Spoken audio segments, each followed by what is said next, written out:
almost didn't throw the white flag. I was going to give you one more lap. The 9 running on the tires. He'll slide up off of turn number 4, Jerry. You've got a new race leader, Matthew Loeb. Your race leader with 4 laps to go. All right, who told you to tell that joke?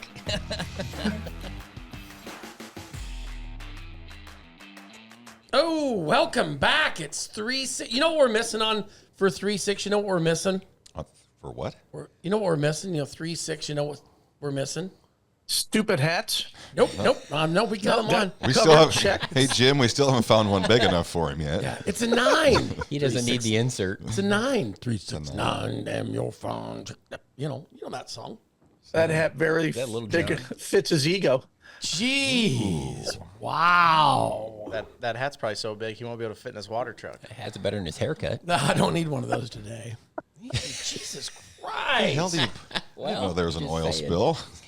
It's like, My God. you make it stand No straight shit. up. That has I got could to be if you'd the like ugliest to. haircut I've We'll ever start calling seen. you Play. From oh wait, no, he's a kid. Kid and Play. Kid and Play, but that was the tall afro deal. He had it was like an Yeah, eraser it was top. like, It was like this. it was like straight up in the air. I can't talk much. I haven't combed my hair today, so I'm not taking my hat off. I haven't combed mine either. But I Doesn't still look have. like Yeah, I was just going to say, I Ryan still hasn't have combed hair at his. least. Jim hasn't washed his face in years either, so. Just now you're really struggling. Well, when it comes to you, everybody struggles. Oh, that was good. That was really good. Hey, did you know? But yes, I do know that Rolos are tasty. Thanks for bringing them. Are they something new? I've never heard of those before. I usually have some a people gold they are. cellophane wrap around them, but these are Rolos unwrapped. Did you know our last episode? We found this out after our last episode was our 50th episode. Nifty 50. Isn't that crazy? Time flies. 3 years of this we've been I talking. would have thought our producer would have at least give us that information. This is the 51st episode, and we have a special guest. We have a guest. We have a guest. You have someone sitting We have a next guest to who's special. Do we have a special guest? Hi. Hi, Dilly. Hi. Dilly. Hi. Hi. That'd be me. That'd be Dilly. Dylan Thornton. Yes. Yeah. Who To the one and introduce only. him instead of just Who- assuming everybody knows. Who him. Live owns in a the studio. dinosaur? He does like. He owns we a gotta talk dinosaur about the now. dinosaur. A dinosaur. Like a those- Sinclair dinosaur? Like the green dinosaur? Oh, by I the... thought you meant one of those things that you blow up, those costumes you put on. Oh no. Oh, no. He's got a Like dinosaur. like the big dinosaur outside of the gas stations. What do you need one of those for? It's gonna come to Supernationals. Oh, Big dinosaur is. Oh, yeah. Ride around on a trailer. It's coming. Haven't you seen the dinosaur in my number? No, There's a video of that out there on. Someone posted I something. haven't. I'm not. I don't pay that close attention, Dylan. No, you don't. I used to only try to watch the cars that are up front. Ooh. Oh, that's Wow. He's already. Jim's shooting. got zingers for everybody today. Well, he's had nothing but time on his hands. Well, Yeah. actually, he's probably running out of that. He probably should use it more wisely. Yeah, It's wow. only been like a week since we had our last podcast, too. I know. I was surprised when you said. Yeah, when you hit us up yesterday. I know it. I thought there was like some big thing. And then I mean, I really thought wanted we were to waiting. get- I really thought we were waiting for 420 to do it. I was all excited about that. I bet you were. That's Saturday. It is Saturday. Will you be announcing at Boone on Saturday? No, I'll be there. I gotta take the day off. I was gonna say. Nah, we'll be okay. he'll take the day off, but he'll be in rare form that night. That's not what I've heard from Kokopah. Yeah, exactly. I've heard some Arizona stories. Wait a minute. Did we just shut Jerry up? So No, I was eating a Rolo. Okay. I mean, I don't know if you know this or not, but I muted. You I got muted cravings you or in what? What's that? You got cravings or I what? had the munchies, I think. This is our official 420 episode. Just don't throw up. That's when you talk to the dinosaurs. Don't talk to my dinosaur. Oh well. So what are we gonna talk about? Yeah, Dope. Dope. Talking about dope. We can talk about tire dope. You want to talk about Could. tire dope? Sticking with the 420 theme. Exactly, with the 423, and we have been doing some tire testing for those who want to know. Inquiring minds. We put out a couple of feelers for racetracks to test tires last weekend, so figure we For the dope? Yeah. Ooh. Yeah. So in honor of 420, we figured we'd precursor it last week with a couple tire tests. So And leading up to what 420 Saturday, right? yeah. So just I don't want to let the cat out of the bag, but every track will be testing tires on Saturday for dope in honor of Tire- 420. Yes, don't dope on Saturday. Yeah. Don't tire dope on Saturday. Be a bad day. I better pick out which tires I'm going to use. The race car police are going to be out in full force.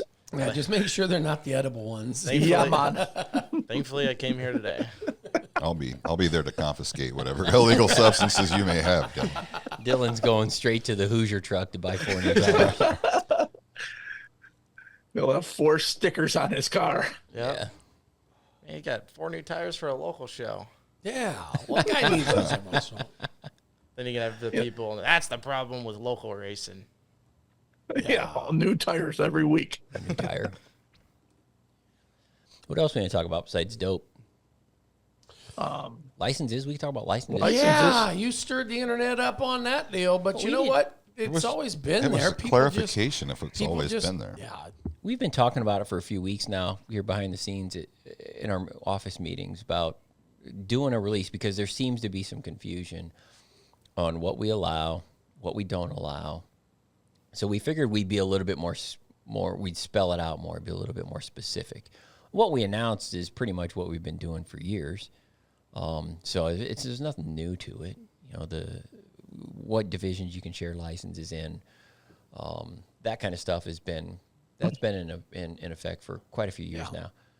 Probably the one thing that's thrown in would likely throw anybody off would be, you know, if you're gonna switch divisions to a restricted membership is what we're calling it, to a division where you can't hold a license in another division, like sport mods and modifieds is the best example. If you want to switch from a mod to a sport mod, if you're going to do that, you got to do it for 12 calendar months now. You know, we've seen patterns developing over the last half dozen years where, and we've had that condition in place for as long as we've had sport mod racing. Well, maybe not quite as long, but close. But we see patterns where racers are racing. Let's just use the Yuma or Kokopah as an example. They go down there and they race a modified. They come back home 3 or 4 months later, and all of a sudden they've got a sport mod and they're racing weekly sport mods somewhere. Or vice versa. They start out in a sport mod and come back, and next thing you know, they're in a modified.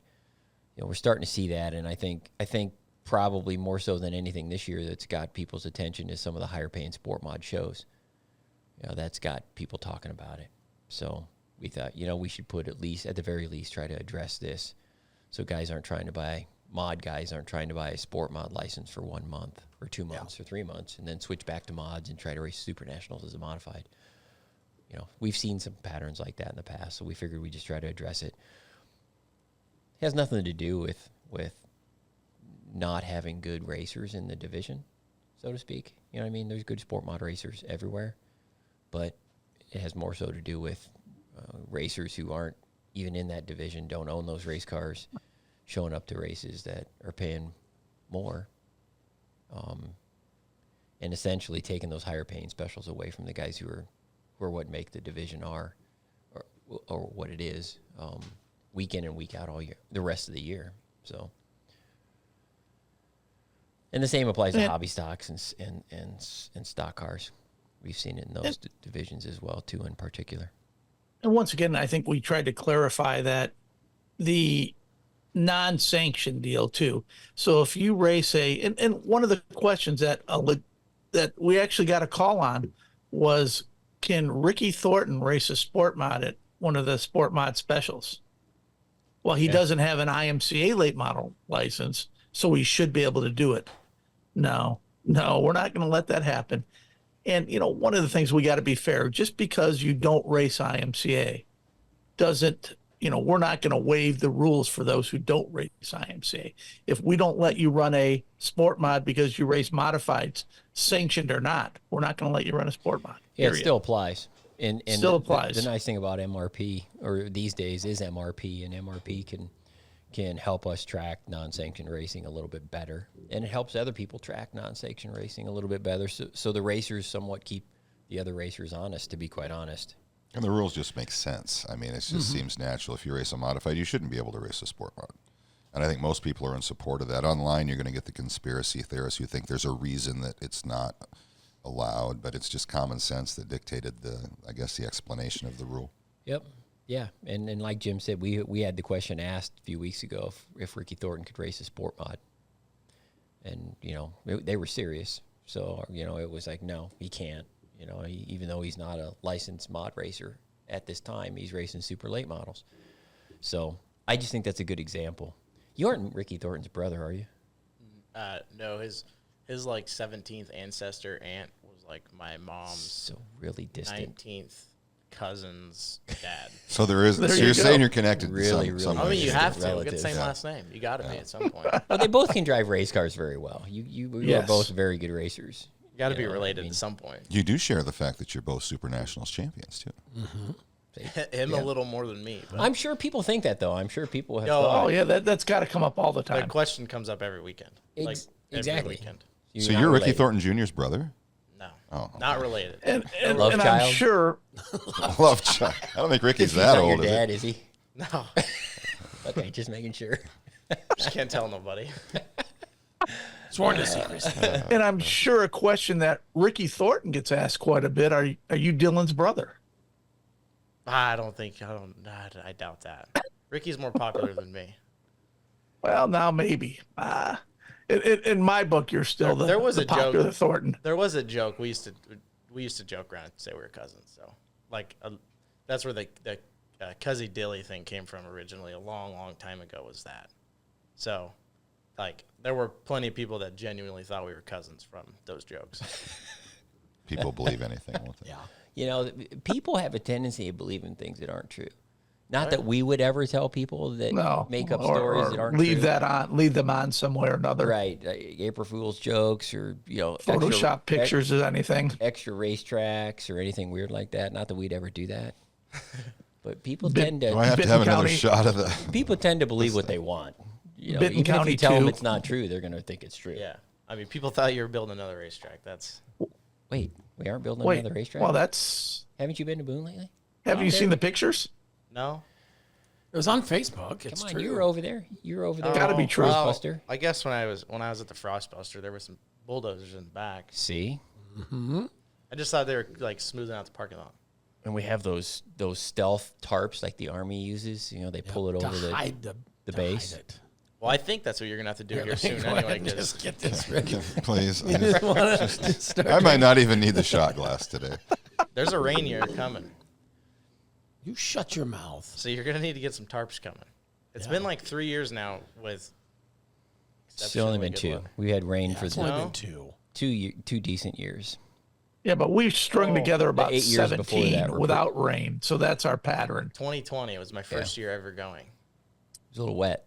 Yeah, it was a lot of wet. It was moist. We were racing in the rain. It was like, I remember racing a heat race at like 3 in the morning, and it was so foggy you couldn't see the scoreboard. It's all right. As long as you can see other cars on the track, that's all that matters. Well, I mean, it was so foggy, Ryan, and I couldn't see you either. But We had this conversation in the That was in the the 420 tower. thing again. Hey, how would you have liked to flag that race, Brett? No way, I'd have quit. I'll just walk off. Yeah, I mean, we had this discussion that particular situation in the tower. I was like, "Can you guys see?" And Lottie was up there. He's like, "They can see each other. What's it matter if we can see them?" I'm like, "Okay." We got through it. The fog lifted. Yeah. wind came up and away it went. Exactly. I don't know Yeah. if it was fog that night or I had campfires. never been to the event ever. I'd never even That was really your seen first? video- Yeah, never seen videos or anything. I remember pulling in the pits on Saturday, the prelude, and just blown, or no, it was Sunday because I missed the prelude. I pulled in on the pits on Sunday when you guys were having practice, back when you used to practice on Sundays. And I was blown away at how many cars there were. Like I just didn't picture that the pits were going to get extended like way back towards that house. Yeah, it's like a To Madrid. city. Yeah. I couldn't believe it. I was like, oh. You had raced there before, though, right? You just hadn't raced Yeah, Supernationals. yeah. Like through 2020, I raced there a handful of times, but Yeah, not- weekly show gives a different feel than what Oh, yeah. Supernationals Well, does you, in Boone. you turn right to pull in the pits about half a mile sooner. Good Yeah, point. one of the That's a things very good way to put it. I saw on TikTok last year was somebody basically filmed what how long it took them to get from the track to their pit back in the South Field. Yeah, it's out there. Well, especially when you shut down the four wheelers, and if your camper's out there, you can start walking. It's a good little walk. Gotta have some good shoes. Yeah. I don't mind it. It's cool though. It's something that, you know, people can hear about, but I think until they see it for themselves, it doesn't sink in the size and everything about the event. You can hear all the stories, you know, there are about it, but I think till you pull into the pits the first time and see the amount of race cars and be a part of the whole racing program, there's nothing, words can't describe it. I think the coolest thing is when you pull on the racetrack for a big dance and like the entire catwalks are just full. There's not a place to stand, like no empty seats. That's the coolest part to me. You know, with TV and stuff, there's so many people watching on TV, but to still have that many people actually there, I think that's the coolest part. Well, it's like anything. I don't think the TV does it justice. It does. I mean, it helps get exposure to the event, and there are just some people that can't come. As you well know, obviously, you're from California. You know, your whole family, or you know, all your sponsors, all the people that are associated with they're your all racing watching. career. They can't come to Boone. You know, but they're going to watch if they surely can. So, the streaming has been good in that aspect, given the event and Boone Speedway some exposure that we were relying on word of mouth and stuff like that. It's hard to describe until you see it in person. I mean, I still think it's better in person. There's people that mark their spots on the catwalks at like 1 o'clock in the afternoon. Oh yeah, on On Saturday. the Thursday before. yeah, It's crazy. I mean, in July. But yeah, registration opens and then people start marking their catwalks. We've already had camping requests and other Oh, yeah. requests. So It doesn't open until June. crazy. Me and Jimmy are going to build a shop, I think, on our pad. Yeah, I know Jimmy told me he wanted to put a building there. Yeah, we're going to put a shop on our So he parking doesn't spot. have to have a hauler. He can just take his car over there, drop it off, and leave it in the building. So it'll be like my dinosaur out front, and then it'll be be like roll-up this. doors, and when it's time for our heat race, the door will open, we'll pull out and go to our heat. Will you have will it be on a remote? Oh, yeah, yeah. Garage door Speed opener. door or like a regular door? Nah, regular door. He gets in his car early enough. He's fine. Like, when they're racing B mods or sport mods, I mean, Jimmy's in his car putting his seatbelts on 2 divisions later. Well, he wants to be ready. He doesn't want He's to miss ready. anything. He's in Don't his let him car fool you. early. He's taking a nap in there. He's Yeah. getting old. Like, he's in Heat 10, and, like, they just got done farming. They're calling Heat 2 because Heat 1's rolling the track in. Like, he's in his car going to staging. He's like Dale Earnhardt. He's just real comfortable. Yeah. Earnhardt's like real super calm in his race car. He's ready. Jimmy's got to get in and get real super calm because when he gets out, he is not calm sometimes. No, no. We've seen the videos. Yes. But it makes good TV. It's like, how did he get his driving suit off so fast? Where'd he get that Where'd beer? that bush light come Where'd that from? bush light come from? I never knew the drinking Jimmy. Yeah. Never knew him. But I know the sober Jim. Yeah, Jim. Jim. Sober Jim. Oh, well. We got off track a little bit. We were going to talk about some of the stuff that went on last weekend a little bit. Jim was, because Jim did some track visits. Went up to 141's opener. You been up there, Dylan? Oh, yeah. I like that place. Is just neat. That's a cool place. It is. It's got catwalks and It's just cool. Like, the facility's cool. Like, the bar, the stands are cool. The pond in the middle is cool. Like, it's just a cool area. yep. Yeah, they got, Scenery. you know, sit on the grass. They got a covered patio you can Yeah. sit under with a tiki bar. They got, you know, seats that you can have waitresses, you know, get you your drinks. It's just, you know, the bar, you can see the track from the bar. You got the races, you know, going. It's just a neat deal. They opened up last week and they have 177 cars. Started at 6:00 and they were done at 9:30. And the track was 100% racy. Great features from the first heat to the last feature. I mean, it was a fantastic night up there. That place Saturday always night. gets good cars. We'll look. Oh. I look at my race pass on Saturdays all the time, and you pull up that place on any random Saturday, and they have 40 modifieds for just Yeah. a weekly show. Yeah. And I mean, they got such good quality modifieds up there. With you that know, many cars, it's bound to happen. You know, you got to be competitive and you got to be fast. And so you just look at the guys who are racing 141 week in and week out. They're going to be guys that are recognizable in IMCA and all those sanctioned divisions that are recognizable in IMCA outside the state of Wisconsin. You know, they go to Batesville, they go to the Supernationals, they go to the Night of 1,000 Stars, they go to the Dakota Tour. I mean, you can just start popping off on all of our you know, what we're known for, big races and places like that. And those Wisconsin guys they end up at the front there too. You know, they're just a Big lot of money really good Benji. racers. Yeah. Lacrosse guy, he's won some of those shows. Benji has won about everything. I think the story of the backstretch and the property line is cool. It is. A lot of people don't know that. Shape of the racetrack. Yeah, a lot of people don't know that. If you do the Google Earth or the aerial of 141, it's kind of shaped. It's not an oval. Like a triangle, probably. Yeah, It's very it pointed. reminds in me of 3 and 4. Brewerton. You've been to Brewerton before, Brett. It's got that same, almost like a D shaped. Yeah, exactly. But in 141, it has to be that way because the property line is so close to the racetrack that it pushes the turn, basically the entrance to turn 3 in. The backstretch is pointed towards. I guess it's a more triangle shape. When it was asphalt, it was perfect circle. So then when they went to they took the asphalt off and went to from asphalt to dirt, they didn't realize where the property line was. Yeah. And they started building, and the neighbor's like, "Hey, what are you doing?" "Oh, we're making this track on my property." Yeah. And then it turned. That's how. Why didn't they already say anything when it was asphalt? I guess would be my question. If it was It didn't. already on, Because there. it wasn't. It wasn't that They way. made it bigger when it Oh, went they to widened dirt. it out off Yeah. of 2. And the farmer owns the adjacent property won't. And it runs kind of kitty wampus. Yeah, that's why the Yeah. pit road, if you park outside of 1 and 2, to get to the other side, you have to wait and you pull across the backstretch. Like there's not even enough room for an access road Right. on the other side. Yeah, it's cool. literally right on the property line. I think it's cool. it's a neat The facility shape of to the Google. racetrack is really cool. It's unique. I think facilities like that and racetracks that are shaped like that, 1 and 2 is not the same as 3 and 4. I think it creates a different set of circumstances for the racers. So you're not going in a perfect circle. The corners aren't all exactly the same. So your race car is going to do different things in 1 and 2 than it might do in 3 and 4. Do you set your car up differently for that? How do you set a car up for that? He would answer. Not really.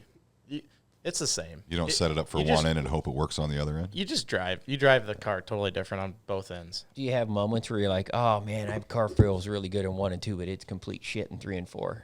Yeah. 9 times out of 10 is because you're just, like at that place, you're just driving too hard in 3 and 4 because it's so much smaller. Gotcha. It's like driving on a half mile on one end, then going to a quarter mile on the other end.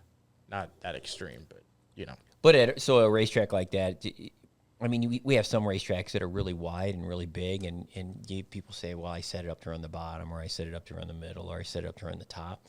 A facility like 141 is not that big. It's unique in its shape. So do you set it up for one particular set of circumstances, like the bottom or the top, or you just set your car up and just in a neutral stance? I mean, myself, I just go wherever I have to. I don't do that. I hear a lot of people say a lot of time, like, oh, I only run the bottom. My stuff's set up to run the bottom. I have to run the bottom. Like, well, I mean, especially gearing. Gearing is a big thing. You can change from one end of the racetrack to the other. Like Marshalltown, for instance, you can change 20, 30 points of gear to run the top or run the bottom, but then you're committed. So, I mean, I'm not really one to run the bottom, so I typically don't force myself into that spot. So in a situation like Marshalltown, then, you pick a gear that's the middle of the racetrack. Kinda, yeah. If you run the top, you're gonna hit the chip. If you run the bottom, you're probably gonna bog a little bit. Gotcha. At least that's what I do. I don't like to get myself in that particular spot. Like pigeonhole it. Yeah. You're committed to Yeah. one or the other. Like Jimmy, we go to Boone, he can only usually run the bottom because that's what he puts his gear in, and I yell at him for it every single time, and he doesn't listen. He has had some success at He Boone. doesn't listen. Yeah. He does know what he's doing there. He does, but What other tracks you've raced at so many tracks, Dylan, throughout the years, being from, out west and moving to the Midwest. What other tracks that you've been at give you that unique feel like a 141 that isn't your perfect oval and everything's, the same from 1, 2, 3 to 4? What's some other tracks that have a little bit of character like that? well, they're all a little different actually. Like even Boone, and most people wouldn't know this just watching, but Boone has 2 totally different corners as well. It does. The top of turn 2 usually you can't run, but 3 and 4 you can. The top is there the whole way around the corner, but like the top of turn 2 shelves off really bad, and the cushion never builds there, so you can't usually you can't run there. Like if you want to throw a slide job, 9 times out of 10 you got to do it in 3 and 4. It flattens out in 2, and it's built. The track is built that way on purpose for those that. And Marshalltown used to be the same. Exactly right. Marshalltown was the same. There's a handful of tracks like that. Tipton is one of your guys' non-sanctioned tracks. I don't think you guys sanction that place No, anymore. we do. Yeah, Do you? they're Yeah, sanctioned. all the County? dark side stuff. That place is like, yeah, extremely unique in my opinion. It's probably in my top 3 tracks. It is. The corners necessarily aren't the same or are the same, but the straightaways are 2 totally different straightaways. The front stretch, you drive off the front stretch and get back on going into one, and the back stretch, there's like no shelf off, but you have to stay on the track, and then it just changes your corner entry to each corner. Yeah, Tipton's one of those facilities that we've sanctioned for as long as I can remember. The first race I ever went to on behalf of working for IMCA was Tipton at is a hidden gem. It was a Deary Brothers race. It is. It's weird. That place don't work weekly. It's why it's not running weekly. But the specials, IMCA guys always go to that track. I've raced there. It's a fun racetrack to be on. It really is. Yeah. And it's little. It doesn't have the walls around it. You ain't tearing your shit up by running into concrete or anything like that. You can get out of the way if somebody spins out in front of you. All those things that I think racers that matter, Yeah. to racers. No, I love that place. That's a very unique track. And usually anything setup wise that works at that place doesn't work anywhere else. So what is your favorite track if we ask that? Favorite? I don't know. You're not going to like the answer because it's probably Cedar Lake. Which I've is a never been Wissota there. track. Yeah. I love that place. Cedar Lake is cool. It's a big racetrack. Cedar Lake's cool. And I don't know. I wouldn't. It's hard to How say. many racetracks you race on, you think? Ventura. How about Ventura? No, but that's where my first modified one came from. Oh, Was it really? I was Yeah, going to ask that I went- question. Now we know. You celebrate by jumping in the ocean, or No, I could have. I went there. kicked I by went the there ocean? for their. I went there for their Kicked by the season opener, and it's a very small track. Like it's probably smaller than this building. And I got wadded up. It's I a mean, Fifth mile, I think they call it. they Take call it. it Yeah. I wrecked. My whole car was. It was the second race of the year. The whole thing was just the entire body was killed, and I'm like, well, this sucks. I'm like, I'm never going back to this place. And it was like 2 weeks later. I'm like, well, I'll start on the front row if I go back this week. So I went back, started on the front row one. I'm like, okay, now I'm never going back. So I never went back. Oh, but that place is probably one of the neatest It tracks is. we have in It the is. country. Yeah. When the pits It's so basically unique. ends on the beach. It's But I mean, it puts on really good sprint car races. yeah. That's what it does. That place is really cool. Midgets. Midget races. Yep. Too, yeah. Midgets. racing. We've sanctioned mods there for Ever. 30 plus Yeah. years. That's what my Long dad time. originally started racing at Ventura. Long Really? Yeah. Now, how far did Jim you Naylor's been there ever since. grow up from there? An hour. I'm an hour and a half from there. Okay. Straight up the 101 or down the 101. So where right next to the exactly are you ocean. from, for those who don't know who? where you're Santa from? Maria, Which California. is opening up again. Yeah, I saw Yeah. that. Putting a couple races on the schedule. Yeah, there. Yeah. Ventura's been sanctioned since '92, so 32, 33 years now. Did you know that Neverland Ranch is over by Santa Maria? Neverland Ranch. Yeah. You don't know Michael Neverland Jackson's Ranch? place. You probably don't even know what Neverland Do you know who Ranch Michael is. Jackson was? Well, yeah, but I don't know what that How old are is. you He, pl- anyway? he played 22. for the Yankees, didn't he? Dylan is 22. He played for the 22? Yankees. Played for the Yankees. Yeah, but one of my trips up the 101, I only know this because going up the 101 from L.A., I flew into L.A., and my wife and we were driving to Watsonville. So we were just drive up the coast, and it was like, I don't know, it was not long. I told this story not long after Michael Jackson had died. And I'm like, where's Neverland Ranch? It's out here somewhere. And it's literally, if you're going to Santa Maria, it's right out there. You wouldn't know unless you started looking for it. You wouldn't even know it's there. It's kind of crazy, but anyhow. You got me know, stumped I'm on gonna what get my on favorite track is. I'm Google really Maps. thinking about that. Speaking of California, we got a race coming up, a sport mod race up in Placerville. You ever raced at Placerville, Dylan? No, I didn't. I haven't been to a lot of tracks in California because they're all so far away. Like Placerville is probably 7 hours from where I was from. See, people don't realize that. You know what I mean? That No. you're from California, so how far can you be from Watsonville, well, so Placerville? I what went have to. you? I probably only been to 5 tracks in California. It'd be Santa Maria, Bakersfield. There's 2 tracks in Bakersfield, so we'll put 2. Watsonville, Ventura, Merced, and Antioch. So there's 7 tracks I think I've been to in California, and the furthest one would be Merced or Antioch, and they're 4 hours away. Yeah. The closest track is 2 hours. Well, besides Ventura, an hour and a half, but I never went there. So Bakersfield would be 2 a hours big away state. from me. It's a monster state. Yeah. Yeah, I made the mistake of driving from L.A. And you to have to Watsonville. drive with a well, you don't have to, but you get tickets. I know this from experience. If you don't go 55 miles an hour while you have a trailer in California, you're gonna get pulled over. Really? Yeah, the towing speed limit's 55. That is just So when that you makes say everything twice as Oh, it's terrible. twice as far because you know, half You don't the even speed. drive 55 on a 2-lane road. It feels like when you're going 60, it feels like you're going slow. Yeah. Now imagine that on the 101, getting passed by people doing 80. It's terrible. It's kind of like racing at times. Yeah, I know the feeling. So you moved to Iowa when? When did you move here? How long ago I was that? actually thinking about this on my way here. It sounds weird. Like the stats are weird. This is my last week was my completed my third full year living here. So I'm in my 4th year of living here, and this is my 5th summer racing here. Because I came here for summer in 2020, then went home in the fall, and then moved back in April. Did you come here because of COVID? No, actually, had it I went to the planned Duel in the Desert in 2019, and I was like on the way there. I I went was there too in 2019. It's about probably the one, last time I've probably been one of there. your last times, yeah.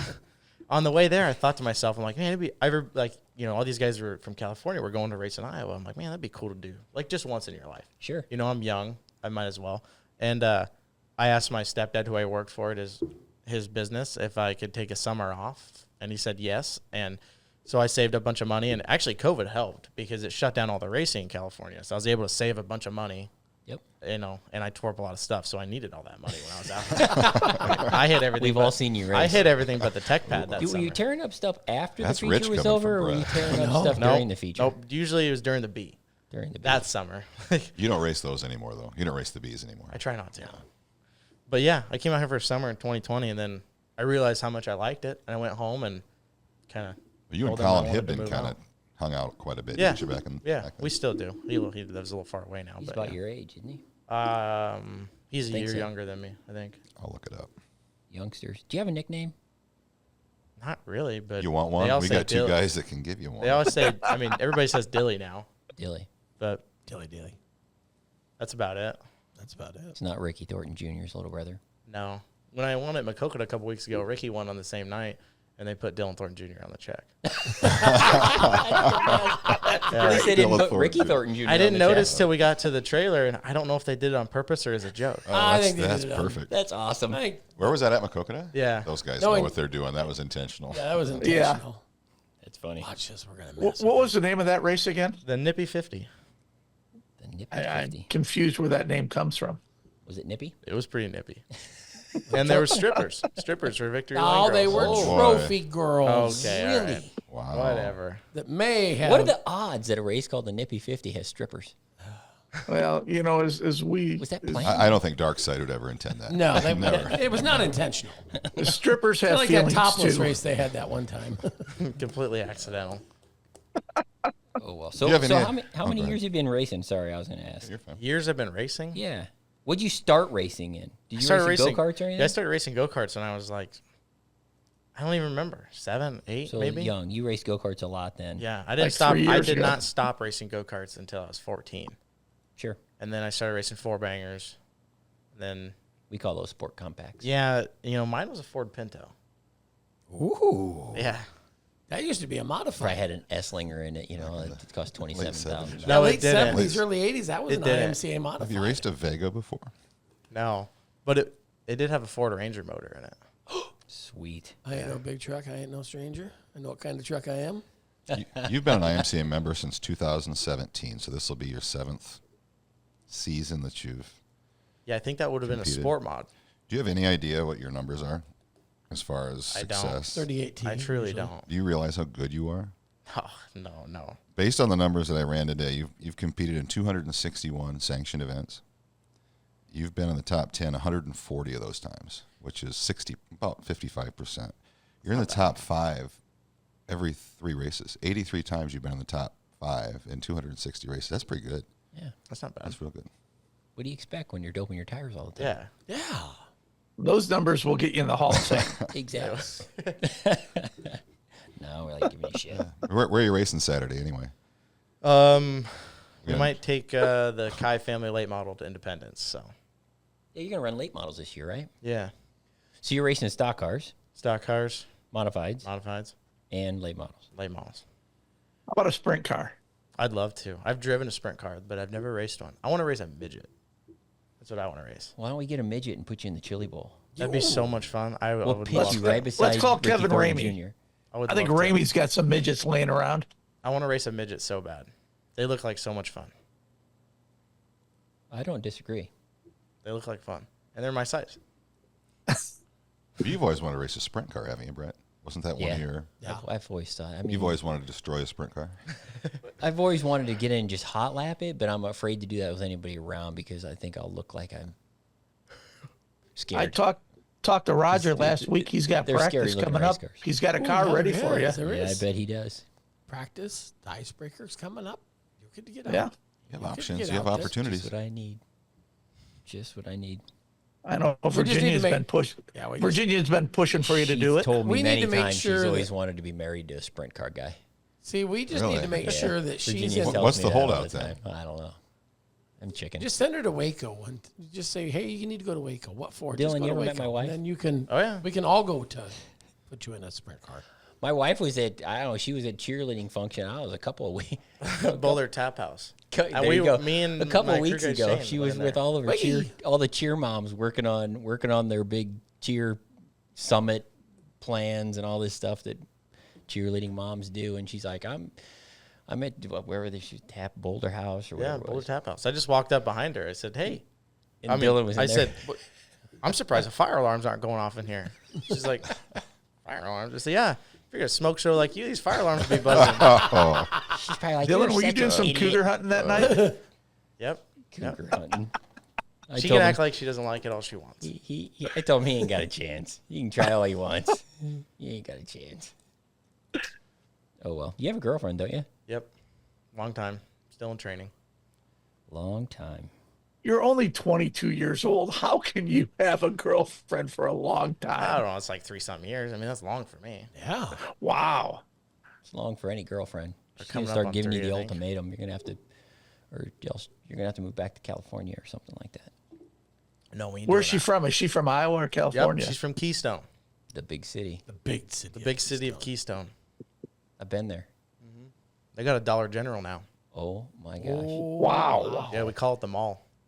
The mall. Gotta run down to the mall. Yeah, whenever you want something, hey, let's go to the mall. Head to the mall. Dollar Generals have a lot of stuff. They do. And usually, a lot of time, it's unorganized and just sitting in the middle of the aisles. Just pick it out of the boxes. It's a scavenger Big hunt box cutter. sometimes. And, I need one of these. No employees seen. You got to go to the self-checkout. Yep. And it's funny because I didn't notice this until I went in there. The lady that talks to you at the self-checkout, like it tells you to like to bag your item and stuff, it has a southern, like Iowa, Midwestern accent. Pay attention next time you go in there. It's the lady that talks. It's a country accent. You'd I don't think know it'd if be you know this or self-checkout? not, but in the South, there's like $72 million. I just they think breed it's- like rabbits down there. I just think it's funny. You'd think They it'd use be the a same dialect wherever you they would build you would them. think it'd be a computer voice, but it's not. It makes you feel at home. They have a bowling alley. Hey, Is boy. Turner Hall still open over there? I think so. I've heard the term.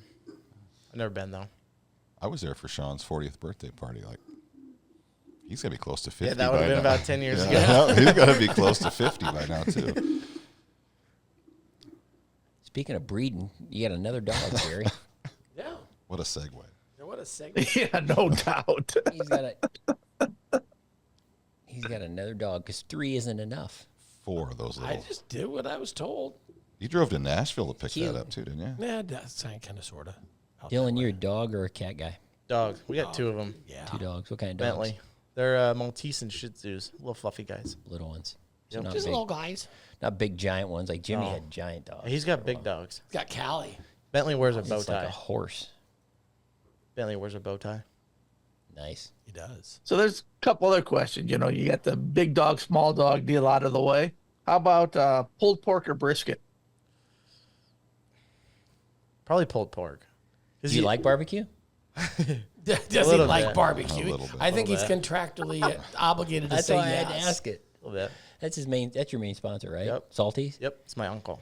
Yes. His uncle. Who was on Triple D? was on Triple D. Yes. Was it really? Yeah, I was actually watching. It was a couple months ago, and it was on, and all of a sudden Is that a diner, a drive-in, or a diner? So tell us about Salties that. was on there. So where's that? Where's Salties located? There's 2 locations. They're both in Bakersfield, Gotcha. California. It was on Triple D, It was on Triple D. so it's got to be good. It's pretty good. Like, And it's on the side of your car, so it's it got to is be pretty good. Yeah, it's pretty good.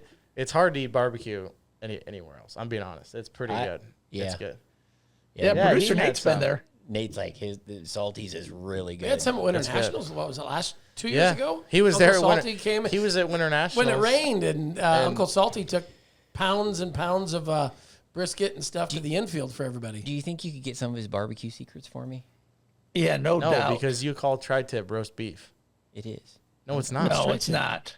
Yeah, He, it is. he's called it roast beef for years. Oh my Maybe it was God. where I ate it at.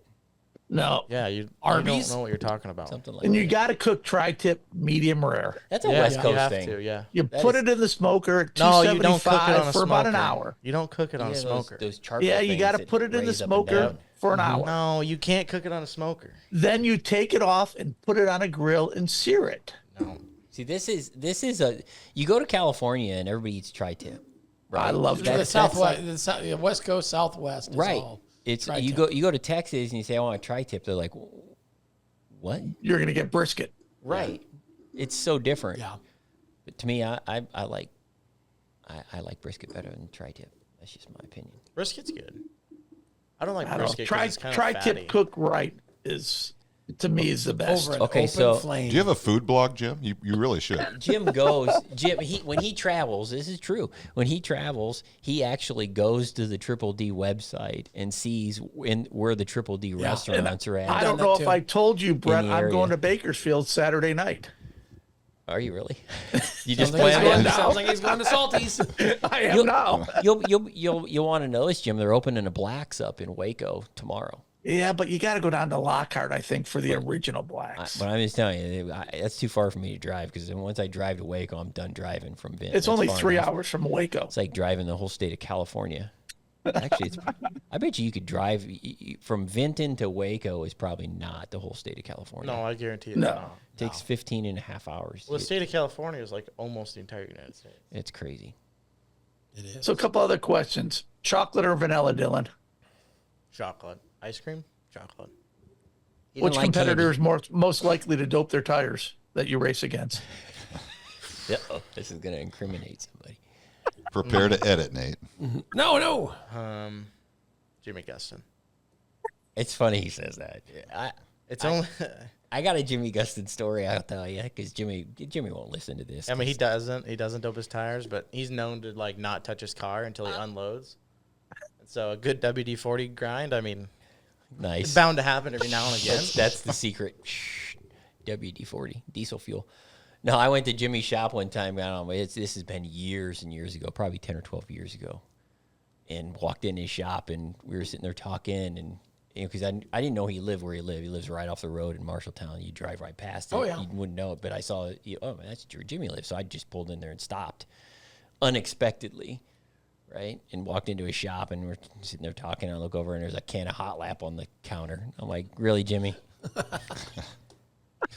like, oh, I don't use that. I don't I mean, use we that. have some. I have some in our shop. I think so. Now every time I go into anybody's trailer, anybody's shop, I have this real like uneasy feeling I'm going to see something that they don't want me to see. I have some in our shop. A can of Hot Lap. I had Hot Lap when I raced. True story. I used it. We don't. Didn't we don't help me use any, it. but sprayed on there. Look out. A tire dope doesn't help what people think it does. So back to the beginning of the podcast when we started talking about 420 and tire dope. Are we going to come full circle now? This is not going to be Hot Lap weekend. Please do not put Hot Lap on your tires this weekend. Well, we do encourage you to hot lap. Yes. I think you're ready only for a heat race. I think only amateurs use Hot Lap, though. I don't think that's not the good shit No, from that what ain't the I've good heard. stuff. You got to get the Contrary Bobby to Pierce what- shit. Yeah, contrary to what some people think, if you fail that tire test, there's something wrong with your tires. I'm pretty confident of that. We've done enough tire tests here at IMCA that if you fail a tire test, you're toast. I would be, you Any know, tire somebody, test, all the sanctioning bodies are all using the same place these days, generally speaking. you know, some and it's pretty modified accurate. driver spent some time with some late model guys like a year ago or so. Those might be the ones you have to look at for that kind of stuff. I don't know if anybody knows anybody off the top of their head. See, I think what a lot of people don't realize about tire dope isn't like just to soften tires. Like late model guys use it to make them last longer. Sure. So, like for instance, Bobby. Sure I they mean, do. whether they did it or not, they probably To save money. whatever they put was probably on the infield. No, trust me, the tire still only lasts a race. But if they can make a 3 versus a 4 last the whole feature, they'll have an advantage. So if you could, prolong the life of a 3 Just by don't putting do it at stuff on home. the infield, Don't on do the it, kids. inside. Yeah, a kids don't try this at home. You wouldn't need to do it to a G60. It's hard enough already. Good So, like, point. people look at late models like, oh, they're softening their tires. Well, no, they're not. I mean, you get a late model tire soft enough, they're going to. They really don't need not to. They're last soft 5 enough. laps. It's Right. like softening a race saver tire. I mean, when you look at some of the sprint car tires, race saver, when you compare it to a G60, it's like whoa. Yeah. You can grab the rubber of a late model tire and move it around. Yeah. Yeah. They're soft. Bigger tread blocks, all that kind of stuff. It's definitely a different world when it comes to tires, for sure. Don't dope your tires. Yeah. Just don't do it. Yeah. You had a big stock car race last weekend, Jerry. Yeah. How'd that come How'd out? it go? How'd it go, Jerry? How'd it go? Well, you didn't finish it. What happened to your car? I wouldn't have wanted to finish. Why? Couldn't get up there. No. I think if you get your hair any slicker, it's going to take rubber.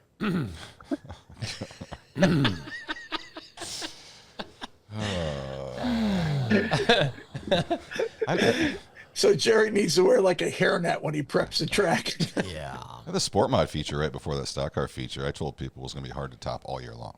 Yeah. It was. It's a probably good one of race. the best. It was I one mean, of that the was best. probably one of the best races so far this year. Well, Probably that's how gonna be. things work. It's kind of like when motors blow up. They always say they run the best right before they blow up. Mm-hmm.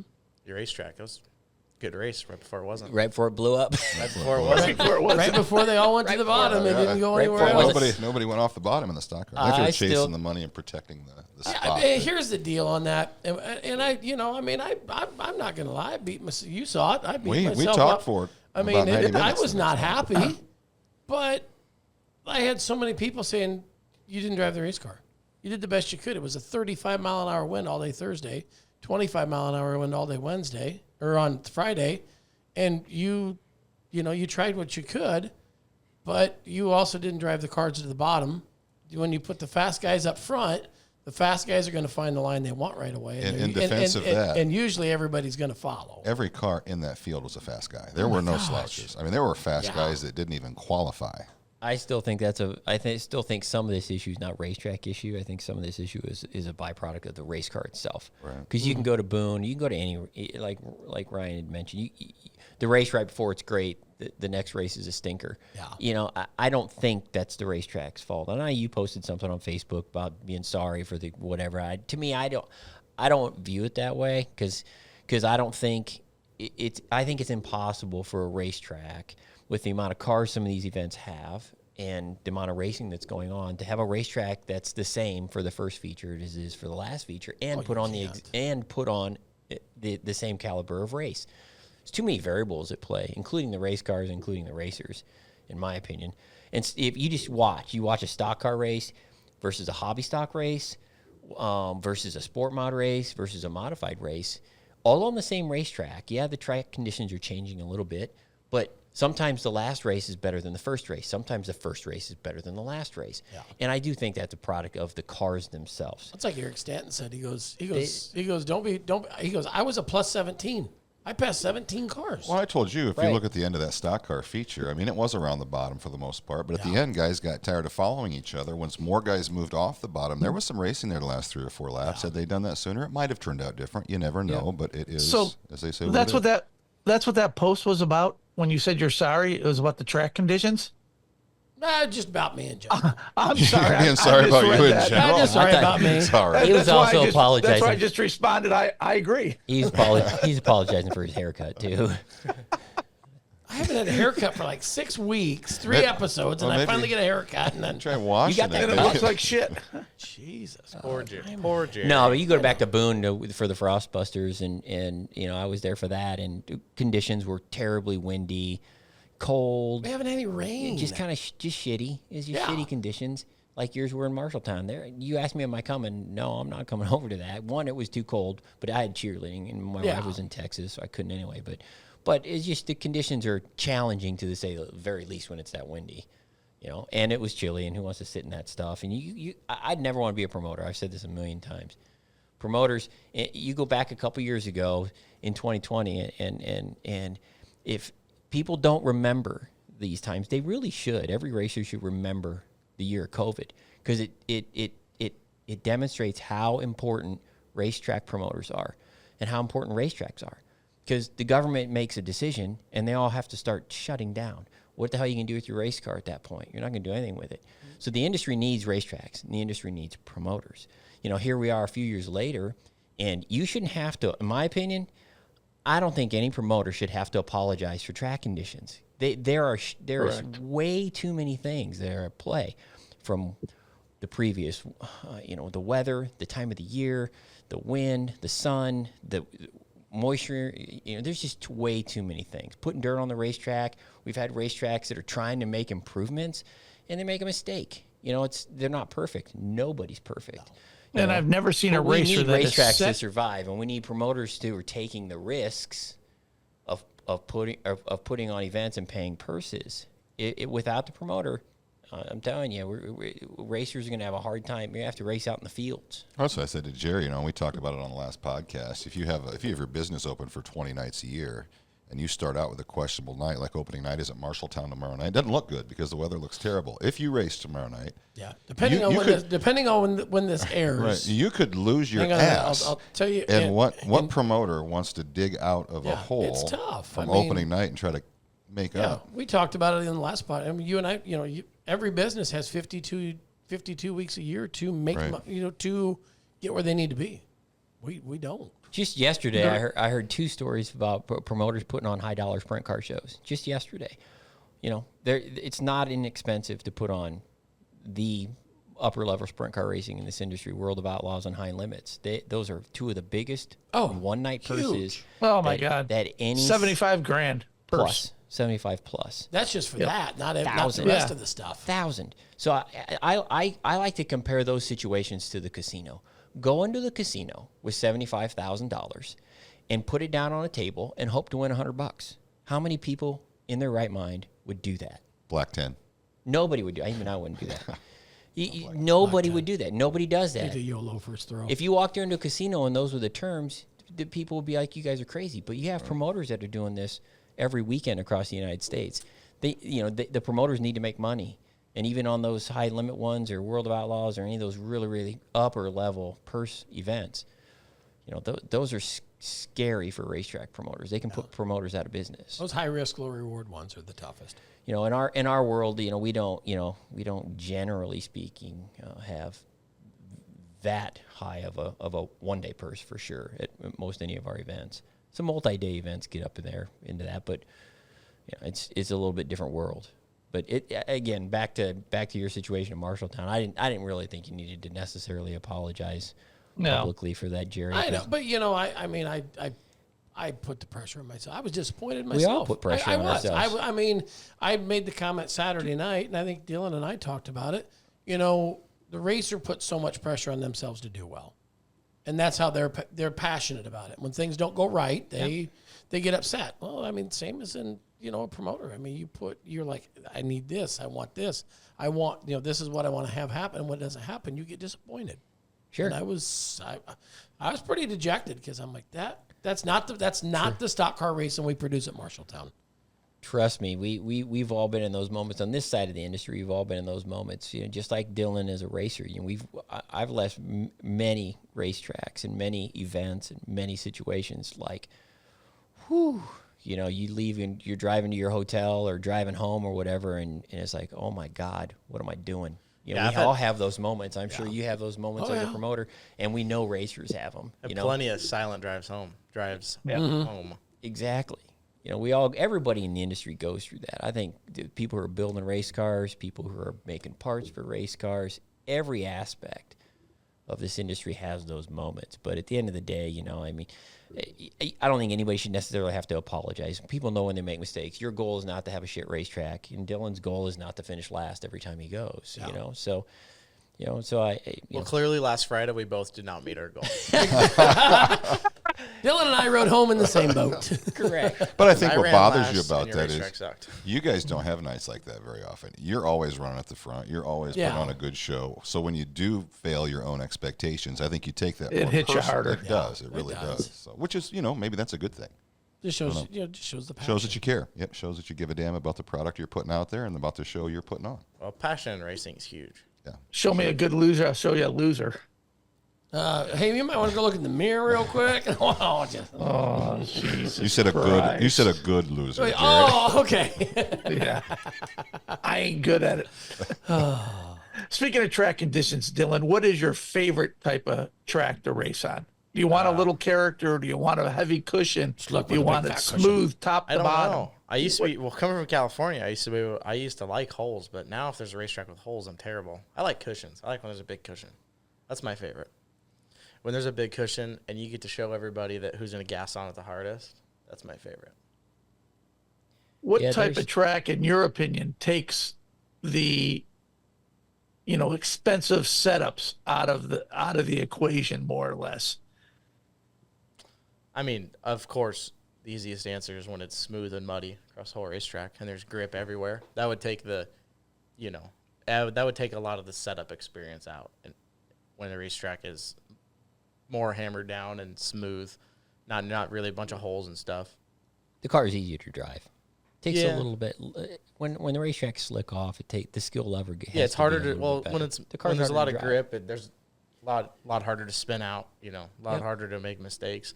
When the racetrack gets slick, or when the racetrack gets to be 3 different lanes, that's when you get setups and good drivers and awareness. Have you raced a late model much then? Oh, I raced a late model in 2018. This year you haven't raced it yet. Yeah, I've ran it twice in This year. Maquoketa, yeah. Didn't you Yeah. race Oh, one yeah, around that's here? right. Didn't you race one in Eastern Iowa or Central Iowa? Nope. You didn't do that? Nope. So- Just in Maquoketa, the Nibby 50. So if you had to make the decision right now to race one car for the rest of your life, of the 3 that you're racing, which one would it be? Mods, stock cars, or late models? I'd go with the midget. Just go off script. No, that he raced. Well, it depends. Do we stick at the level we're at? I mean, to me, racing is racing. Which car would you rather race which one's the most fun? We'll put it that way. The easiest answer is just going to be my IMCA modified. But if you include a late model as a full-time late model gig, like touring, you know what I mean, for a driving team, I mean, that's the obvious answer because that's everybody's end goal. Is a late model easier to drive than a modified? No. See, I had a guy tell me that. Well, see, they're easier to drive when you're by yourself. They're way more forgiving. They're a little harder, they're bigger tire, they turn, they have a little more traction. I mean, they're just way more forgiving than a modified. But when you put for example, with Maquoketa, I wasn't going to go out there and start in the front of the field, so I started around 20th both nights. And you can't see anything. You're getting pelted with sand, dirt. There's, being a out front hornet's nest helps. of cars around you. I mean, yeah. I mean, well, in late models, wheel spin is like the key. So they make the whole racetrack dirty with crumbs. Well, when you run a 20th, you have to go through the crumbs. It's a lot easier when you're not having to go through the crumbs. So, yeah, they're not easier at all. And you're going so much faster that your reaction times, because I raced the late model and the mod on that same weekend, both nights. And it was a 2-second difference in lap times. So, like in the modified, you had turn signal on when you got the one. Yes, it was crazy. It was a 2-second difference. Take the turn signal I would off, get go in, on the back. I got in my mod. Signal you need to cross eight lane traffic. None? I got in my mod and was like, wow, this is like, No turn signals in late model racing. no. It was, I'm not going to say it was easy, but it was just so slow in my mod. Yeah. And then, the late model it's crazy. The speed difference and the, just the racing awareness is way, way harder. And one of the things that to go into that a little bit, because one of the things we talked about was licenses earlier and guys racing multiple divisions. I would think that after racing a sprint car or a late model, which are probably the 2 fastest, and midget's pretty fast too, 2 fastest race cars, purpose-built race cars that anybody can race across the United States. After you race a sprint car for a while and after you race a late model and get accustomed to that, I would assume you don't really want to race a sport mod. No, you definitely don't want to race sport mod. Yeah, so I mean, No. so it's back to our license stuff when we start talking about these conditions we put in place. These guys shouldn't even be wanting to go down and race sport So it's mods. not the appeal of the experience. It's the We chasing agree. money. They shouldn't even be wanting to race sport mods. we agree. Whether there's money on the line or not, I don't know. You shouldn't be wanting to go race a sport mod. Correct. When we see what guys that are generally speaking not sport mod guys wanting to race sport mods, to us, it can, the alarm kind of goes off in our head. Like, wait a second, what's going on here? Why is this happening? Sometimes guys just. Hell, I mean, we hear it all the time. They have all kinds of problems. They get divorced. They lose their job. they change jobs, they relocate. There's all kinds of reasons why people switch divisions. Some of them are very valid. But generally speaking, I think when guys are coming out of late models and coming out of sprint cars, or they're in those divisions for a while, you generally don't see them drop what we would consider to be down into what is more of a lower division. I mean, if you're racing a especially. modified, you shouldn't even consider going back anyway. To sport mod. Unless you're making a full-time switch. If you're making a full-time switch and you're committing, you're done racing modifieds. I mean, but if you're racing modifieds, some guys do that. I want to bounce there are a on number of it. it. Full-time switch because they have to, but that's our point. Is there's a lot of guys that want to make a part-time switch. Well, that was like, you take. That's what we're trying to address. But there's always people like, oh, Shannon Anderson shouldn't have been. He can't run a hobby stock all his life. Like Shannon said, he goes, I race what I can afford. Eric Stanton. Eric Stanton's a prime example. He went to run stock cars and almost got to the point where he couldn't even afford, he couldn't afford to do it. And he knew that the hobby stock is where he could afford to race, to stay in racing, to keep racing. So that's why, everybody always says, oh, he dominates. That's great that he dominates it. And it's the same people that's what bothers me about this whole thing. They should race what they can afford. You get the same people that say, well, if Ricky Thornton Jr. wants to race a sport mod, he should be able to because you should want to race the best. Well, no, that's completely just. Well, that's takes not away why from you the race point sport just mods. made. You don't race Right. sport mods if you want to race the best. Right, but the best in that. it's meant to be an entry-level division. And, there is a time where we even say as a sanction, like, okay, is this guy going to switch classes? But speaking of hobby stocks, I mean, what the hell is going on with hobby stocks? So they're There's everywhere. so many, they're all over. They're like rat. I think there was like a mama and baby hobby stock rabbit, and they got after it. What happened? Yeah, it's like literally the first few events that we've had this year is like 50 plus at Marshalltown and Boone, I think. Right? Yeah, where are these? It's like the old days of hobby stocks when Marshalltown and Boone and Iowa State Fairgrounds would get 4 features of them. Yeah. It's kind of crazy. Maybe they'll go back to that in Boone. McCool Junction Friday, Saturday. Maybe You know what my back to that favorite kind of hobby stock racer is? And my favorite kind of racer is there's a guy, and I don't remember his name. He goes to Marshalltown every Friday night. He drives a blue Andy hobby Andy stock. Peck. Andy Peck. He goes by himself with his open trailer and nobody with him. And, I mean, his old pickup. And he is literally there to race. That's like the coolest kind of racer to me. We've got some hobby stock racer stories, Brett. They're not there to Well, that was like Andy on the Frostbusters. He ran fourth in a heat race. And he rolls down the tech pad, and I was like, then Kirk goes, Kirk looks at the car, and he's like, I'm like, what's he gonna find? And he just say, hey, this is just kind of, but Andy's never been there, so he didn't know. But I mean, the smile on his face that he finished in the top 4. That's right. He was, I mean, you'd thought he just won a $10,000 feature. Every racer should experience what it's like to win a heat race. Every racer should experience what it's like to win even a B main or even especially a feature. I mean, because to me it really. I mean, I raced for 2 seasons and I was horrible. And it's like and we all know guys like that. And I don't mean this badly because I was one of them. They're just trying to figure it out. They're learning and getting through that learning curve of getting used to circle track racing if you've never done it before, or if you're new to it, you didn't race go-karts your whole life or whatever it is, getting in a car and getting used to that, and then going out on racetracks and racing against guys like Dylan who's got 200 and some starts.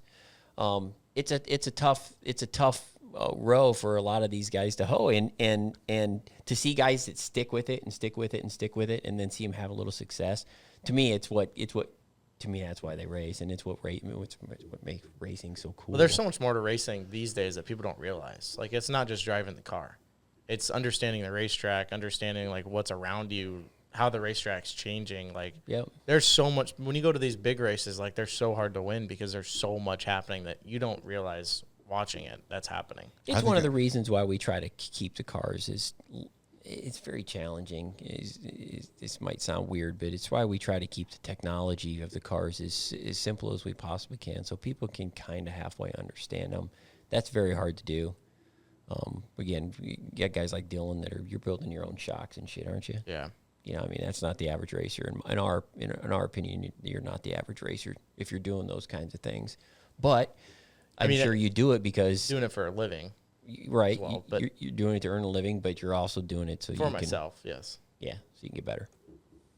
You know where someone won't be winning a feature this weekend? I think we forced the promoter at Marshalltown Speedway's hand during the conversation. Jerry? 2 minutes after that little Cancel the races discussion, during the podcast?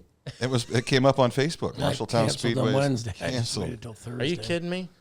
Races for I April was 19th loaded were up. canceled due to the wet ground. I was Cold loaded temps. I was up. loaded up, ready to go. Yeah. Getting ready to leave even. Go get Where my, you were- yep, go get my was spot your truck saved. and trailer sitting right out? Yeah, you my were truck and trailer's out getting ready there. to go get your spot I was going to saved? go save my spot. Yeah, you might need a It was Do you bring a raining. tent with you? Because you can camp out all week. You could yeah, have you your might spot. need a dozer to help get you in the pits. It is wet over there. It was raining when we started the podcast today. It It'll be rained raining all the when we way from. finish the I podcast. hydroplaned on the way here in our little Toyota. Well, Our little shop car. that's because it's got no good tires. How'd you haul your race car and haul her with a little Toyota, little Well, shop see, car? That's Kinda the like that's racing. the Oh! Did you see that? You are his number one announcer. Man. It was like See, that's my sport compact. I have 4 cars. right. It was like the old days of racing. What'd you call it? It wasn't a compact. Banger. Tuner? My oh, four banger. banger. Four banger. Well, see, they were called mini stocks. Ooh, yeah, California. mini stocks. Mini stocks. What's so mini about them? Because they're a small car. Small car. So it's a a mini Ford stock. Pinto. But they weren't all Ford Pintos. Like there was like some pretty hefty 4 bangers that I raced against. Still a full size car though. It's nothing mini. It's a about full size compact. It's a compact car. It's Well, like a- California race or divisions are nothing like Iowa because the only IMCA sanctioned divisions are the stock cars now and then mods and sport mods. So like the California hobby stocks are nothing. Camaros. Yeah, Camaros. hobby bombers. They're like Camaros or Yep. like Cutlasses, Yep. coal cars. Yeah. West Coast street stocks. Yeah. If you just when I A started- West Coast street stock. Yeah, that is the most Super morphodite. stocks. West Coast The super most stocks. morphodite. I mean, the biggest waste of time I've ever seen. You know, what can happen Thinking in a- morphodite He for said a it, not minute. us. It's just the biggest waste of time. I mean, like, CK presents West Coast. Super stocks. who says like, you know what, everybody, let's all get late models and just cut the front half of it off and put a Camaro stub on. Why not? And we're gonna have a street stock. Like, It goes to show you what can happen in Reno in a suite with a bunch of Jaeger. Oh yeah. and then there they go Sanctioned for West 10 Coast years. super stocks. Did you did, sanctioned didn't them. you? Yeah. Yeah, for like a year I think it happened. I don't know if I even have. Yeah, the That was, transition. that was to look based that out of up. Santa Maria as well. Yeah. After you Yeah. stopped sanctioning, another guy took over, and it was basically like the same thing. I wished him well. Yes. I mean, just Congratulations to you. Good sir. luck. I should have sent him a Christmas card. Is what I should have did. It's funny because even when I was younger, like 12, 13, I still thought they were dumb. Yeah, I mean, when you go back many years, we were modifieds in California, the whole West Coast, just IMCA modifieds. But now you got sport mods and stock cars. There's, slowly. Hobby stocks are Well, the coming biggest into problem in our Hobby California is stocks out on the West Coast. the California version of hobby stocks. Every track had their own rules. Yep. So like the Santa Maria hobby stocks could not go to Bakersfield and compete, and the Bakersfield hobby stocks could not come to Santa Maria and be legal. That's what non-sanctioned racing will get you. A lot of people So- don't understand that. They think they see the IMCA cars going all over the place, and they think that you can do that with any division. It's really not that case. No, it was a huge cutoff because, like I said, I mean the Santa Maria cars would not travel because they couldn't compete, and the Bakersfield cars would not travel because they weren't legal. Yep. The hobby you have to stocks have in California right now race on Alternative G60s. hobby stock rules is Alternative hobby the stock. key there. Yeah. They race on G60s right now. The hobby stocks They're do. they're phasing out of that though. Are they? Yeah, Get IMCA sanction on them? Merced. Mercedes, huh? Yep.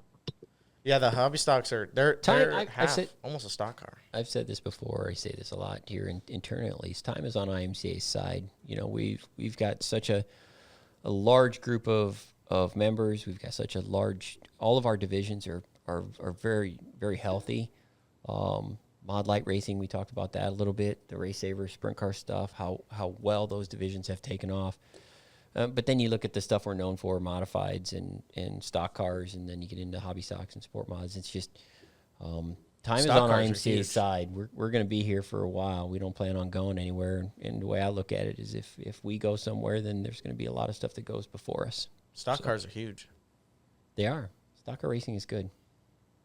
Stock car racing is really good. Yeah, I've raced until the that ride stock car height rule. once. Oh, come on. It made the cars faster. It's like an offset rear end in a hobby stock. You actually get the cars that are fast with the right rear ends in them, and they go faster. Cody who was- Williams. Who was right? Here we go. Do you think we need to put quick changes in stock cars? If you do, I still won't run one. You still won't run? No. The problem is, like, I have a lot of people that ask that. If you put quick changes in a stock car, you're gonna have to open up the 9-inch rules for hobby stocks and sport mods Why? to allow full spool gears. Why? Because otherwise, all those full spool gears are obsolete if everybody switches to quick changes. So you have Because to, then they can't sell their gears to anybody else. we went through this a little bit when we put With the when we put modifieds. The Mitchells. we went through this a little bit when we put quick changes in mods. People said, well, just let those guys run those in sport mods. The problem is that by the time you lighten the gear, put the lightweight spools, and do all the stuff to the center section of the 9-inch, you drive the price up so much to where it doesn't make as much sense. So why would we pass that bad rule, is what you'd end up being, In down people's to sport mind. mods? Because you're taking bad Correct. rules and The transferring only a bad upside rule would to be another so many class. used gears on the market. I get it, but it's if the it's only too upside. expensive and it doesn't make sense for stock cars, how could we say that? Oh, this makes sense for hobby stocks. You're gonna put them in the same situation. Yeah. It's just, to me, it's where's this stuff stop? It just one move creates another move, creates another. I think move, if you and put then quick before long, changes, everything's the same. I think if you put quick changes in a stock car, you'd have 100 more cars at Supernationals. People said that about modifieds, that we're going I to think a lot travel of more. old guys- I think there's a convenience factor there. Obviously, you know this, Major convenience factor. but I don't think if you put a quick change. I don't think in a people stock car, realize that how you're much gonna have quick more changes stock car are. races. Yeah, how much are they? I mean, a nice quick changes. Okay, the ones I run in my mod are like $3,500. Right. If you can find 'em. $4,000, 3,800 is what I. You can get a winners for I think like $1,800. A winners is still a nice rear end. But then people don't realize, like, well, my 9-inch is $1,000 and this and that. Well, but that's the 9-inch with the brackets and everything. When you buy a quick change, that comes bare. So you're still gonna have to buy all the brackets and put the brackets on. Right. So, And instead of the so it brackets costs at more. medieval sales, I think they're like $500-600 for a set of Yeah. the brackets to go everywhere. it all adds up. Yeah. It's racing. I mean, it's definitely a more initial cost, but I mean, gears are cheaper. About But once again, how many gears do you feel you're missing right now for a stock car? that I miss, I don't know. I got a rack of about 12 of them in the shop, so I'm not missing any. There you go. He's a professional you racer. go. Yes. He's a 22-year-old professional. I don't think stock you car don't racer. miss any gears. Like, you mean like the in between gears? Is that what you're asking? Yeah. I mean, you don't. You just know what you have when you show up places. I mean, it's a 10-point difference. Like, I don't think you're missing any gears. You can get in between gears for 9 inches. See, we need to do a show now. We need to do it from Dylan's shop. Yeah. That's right. Come look at his race car. Show Come on us over. what he's got. Look at the You don't dinosaur. have to tell us all the secrets, and you can hide the hot lap under the counter. But Come look at the dinosaur. we definitely should come to your shop and show people this is what my stock car looks like. This is what I've got for a chassis. This is what I've got for a seat. All the interesting things that I think racers really do want to know about other people. I think the funniest part about our stock car, like, Sean owns a stock car. And last year, obviously, we were very fast. The parts on that stock car are so old. I mean, they're rusty. The spring cups, like on the springs, are literally rusty. The jack bolts are rusty. Like, that car has the furthest thing from fancy parts you could possibly think of. It has the $10 wins AFCO weight jack spring cups and bolts that don't even, I mean, there's no sort of bearing in them. I mean, and it wins has, races. Yeah.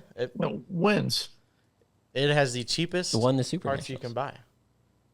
People don't, I mean, like, any breathers and stuff like that is just a line going somewhere with a breather stuffed in it, not like some fancy contraption you can get. I mean, there's a car sitting in the shop right now that has all the nicest stuff you could possibly buy, and it was probably a $60,000 car when it was bought new. And the customer of mine wants me to sell it for him. And I'm trying to explain to him, like, hey, you're not going to get $30,000 for it because it's not a – it is a $30,000 It didn't race win car. the Supernationals. It's a $30,000 race car, but it has super nice parts on it, but it's not worth that. Like, people, you don't need that stuff, Correct. That's the main thing. I think you pointed out right there. You don't need digital Perception. gauges. You don't need digital gauges. We have the cheapest gauges you could possibly buy. Just because you can spend $76,000 on a brand new IMCA stock car ready to race That doesn't mean you have mean to. that that's what you have to have. Nope. And that's, to me, we struggle with that a little bit. I think other racers struggle with that a little bit because we have people all the time say, hey, this has cost so much because of this, and what are you guys going to do to get this cost down and that cost down? And I think at the end of the day, the racers do that stuff on their own. Yeah. If a guy can't afford a fancy spring bucket or a bolt-on, clamp-on bracket, Well, it that he sounds has to weld, it sounds simple, but it's all those things that add up. it is. Correct. And at the end of the day, what really matters, and that's why I think it would be interesting to go to your shop and look at your race car and let people see with their own eyes what you think matters within reason. I mean, you're not going to tell everybody. I know what racers are like. You're not going to tell us all your speed secrets. They're like barbecue guys. Let's go to Salty's and have him give us his recipe. He ain't gonna give you his recipe. Right. He's like a racer. It's just things that matter. I mean, you can go out, you can spend $900 on a bell housing, or you can go on you can go on Performance Bodies, Speedway Motors, and I prefer you go to Performance Bodies, and you can buy a $200-300 bell housing. I mean, it's simple. Yep. You don't have to go out and buy a $200 set of shifters. You can buy the $100 set of shifters or $75 shifters. I just bought them last week when we were building that car. It's simple. You don't have to have all this fancy stuff. You can get a fancy rear end fill tank to dump your gear oil in. I mean, we just have a line into a pipe fitting. We have welded on something that bolts to the frame with a pipe cap. Like it does the same thing. It doesn't make it any faster. Correct. People don't look at that stuff very often. And then when you save money like that, you can put money where it matters. You can have nice shocks. You can have new tires often. You can go to Boulders. Yeah, you go to Boulder Cab House. Yeah. And look for the Cougars. Correct. Nate, how long have we been talking? All right. We probably should wrap it up. Probably should. Hey, it's been good having you on our show. Yeah, it's been very good. That's kind of cool. Thank you very much. Yep. Maybe I'll watch it. I never watch them. I'm serious about coming to your shop. We should bring Nate and give me a warning. we'll call Dude, it. Yeah, we could have like a dude, where's your car? Dude, here's my car. Dude, where's your car? You have to give me a warning so I can hide some stuff. Like I said, we'll just put Maybe it we'll under the clear off counter. the craps table. We can play craps. Yeah. I hate play craps. craps? Got a roulette wheel? Nope. We got craps table though. Craps table, though. I played on the craps table. It's like a real one, full Yeah, size. it is. It's pretty legit. We Needs use refelted. We have a hot tub, but I unplugged it just recently because we're not going to use it in the summertime. And the hot tub's in the shop. Nice. Yeah. By the TV. See if you So save on your you- shooting. So we'll go in the 50-50. winter then, because I'm going. You've got rusty parts on your race car, but you've got a hot tub and a craps table in the shop. Like he said, you can spend money on the important things. Exactly. That's right. Yeah. Craps tables My and back hot isn't tubs. going to hurt. My back's not going to hurt. Good times. All right, let's wrap it up, Jerry. I don't think we have anything else. Yeah, just some racing coming up. Some Yeah, non-racing coming up. Eagle's still the on for the icebreaker, weekend. Yep. Yep. Central California Yeah, Clash on we're IMCA at- TV. Anyhow. But we better double check that I better because get I on the think road. I just got a text message from Mr. Lockwood. So, Weather's still an issue. At least it is around here. Yeah. But everybody slowly. I think when everybody gets okay, we're all ready to race, and all of a sudden the weather goes. You go back about 3 weeks ago, and it was beautiful out, and then we started racing, and it got cold. You go back to What the hell you go back happened? to Saturday, and it was 82. Then it was I know. 81 and 79, and then now it's rain and 46. Crazy. April in Iowa. Or Yeah. April everywhere. April showers bring May flowers. All right, wrap it up. Yep. Perfect. Hey, thanks for tuning in, hanging out with Dilly Dilly. We're going to a shop. I want people to see the dinosaur. Thanks for wearing the dinosaur hat, by the way.